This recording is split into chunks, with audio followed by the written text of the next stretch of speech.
convaincu de la réalité de la théorie de la prédestination. Loin des fastes de la messe et des icônes, il aimait cette idée totalement absurde et très pénible que réussir sur terre, c'était réussir au ciel, que celui qui échoue ici ne peut rien espérer là-bas, et inversement. Ayant le légitime sentiment que sa vie ne sera qu'un vaste échec, il se sentait rassuré car, à vrai dire, la perspective de se retrouver dénudé pour l'éternité dans un jardin d'Éden ne l'enchantait guère et on peut le comprendre. Souhaitant manifestement se persécuter, je pense qu'il espérait par cette conversion à une religion ennemie susciter moult commentaires et violents débats sur sa propre personne. Il rêvait certainement de scènes horribles avec par exemple un procès inique pour avoir osé renier ce qu'était la religion d'État. Secrètement, il n'aurait pas été contre une petite ordalie, la torture du Moyen-Âge. Sa préférée était d'ailleurs l'ordalie du pain et du fromage. Pour déterminer si un accusé est ou non coupable, on le gave de pain et de fromage toutes les heures pendant plusieurs jours. S'il a mal au cœur, c'est qu'il est coupable. Mais de tout cela, il ne fut rien.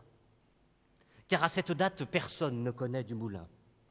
Et le monde entier se moque de cette agitation qui, si on devait prendre un exemple contemporain, s'apparenterait à la révolte d'un chômeur paranoïaque, persuadé que c'est son fer à friser qui a pris sa place chez Mondial Moquette.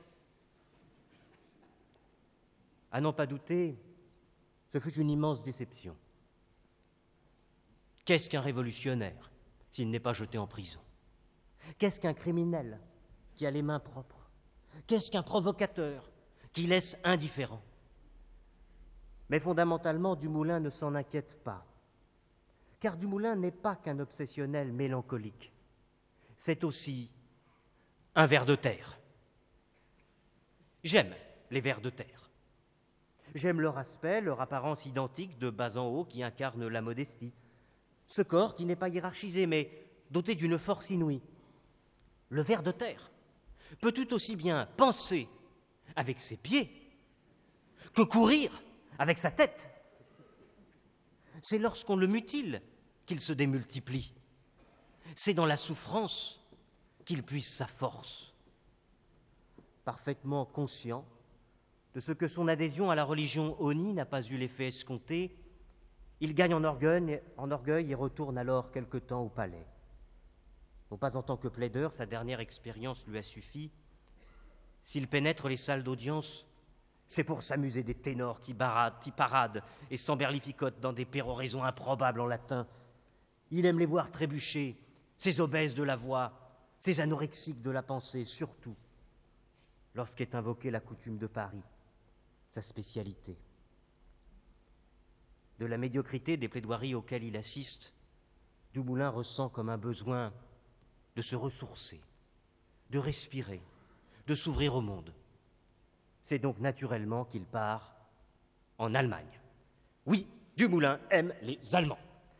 Il aime cette rigueur, cette forme de rigidité dans le raisonnement et le comportement. Il trouve fondamentalement la France trop superficielle.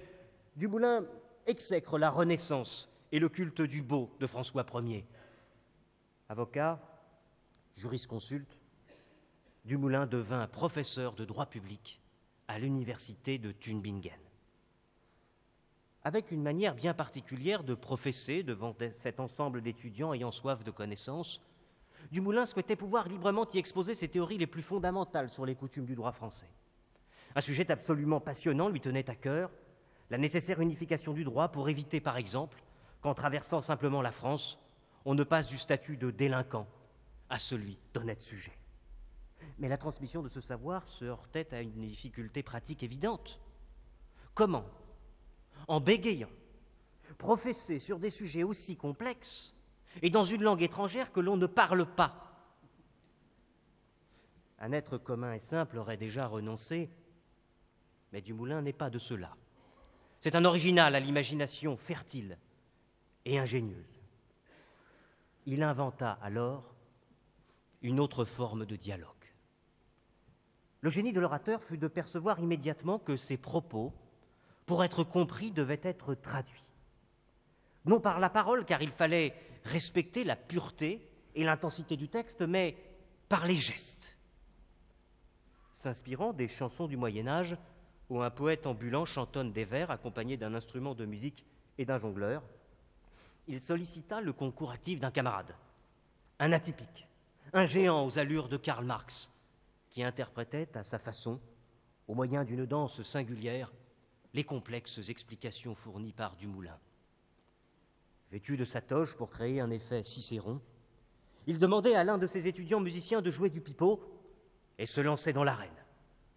Ainsi, l'article 17 de la coutume du duché-bailliage de Touraine, portant aliénation des droits de l'épouse, et disposant que femme mariée, noble ou roturière, ne peut effter en jugement, ne contracter, fend l'autorité de fond mari, finon qu'elle fût fait parer ou marchande public, était traduite par un mouvement rotatif des bras, correspondant à la tentative d'émancipation de l'épouse, suivi d'un étirement violent et sec de la barbe, symbole parfait de l'inique oppression masculine. Un jour, Dumoulin, qui était parfois coquin, s'amusa à commenter l'étonnante réglementation des draps de laine et de la poulie. Nul ne peut, de quelque condition qu'il soit, tirer ou faire tirer à poulie de autre engin les draps de laine qu'il fera faite ou aura acheté pour les revendre. Et oui, n'en déplaise à certains, en Touraine, c'est interdit de transporter un drap en laine avec une poulie. Même dans cet exercice périlleux, le couple surréaliste excellait. La foule en délire acclamait cette magique prestation théâtrale au moment où, porté par la voix du professeur et le son du pipeau, le faux Karl Marx se mettait assis, enfonçait sa tête dans sa cape faisant office de drap et mimait à la perfection le mouvement d'une poulie en remontant lentement ses jambes vers le ciel pour enfin, avec une agilité de nouveau-né, faire non avec ses pieds. Imaginez que parfois, il devait s'arrêter et ne reprendre que quelques minutes plus tard, tellement l'ovation du public était bruyante et chaleureuse. Qui n'a pas rêvé de tels cours de droit? Qui, s'endormant dans le fond de l'amphithéâtre d'une université poussiéreuse, n'aurait pas été conquis par cette approche surréaliste de l'austère science juridique? En tout cas, de cette manière-là, Dumoulin diffusa ses théories les plus essentielles sur la nécessaire codification du droit.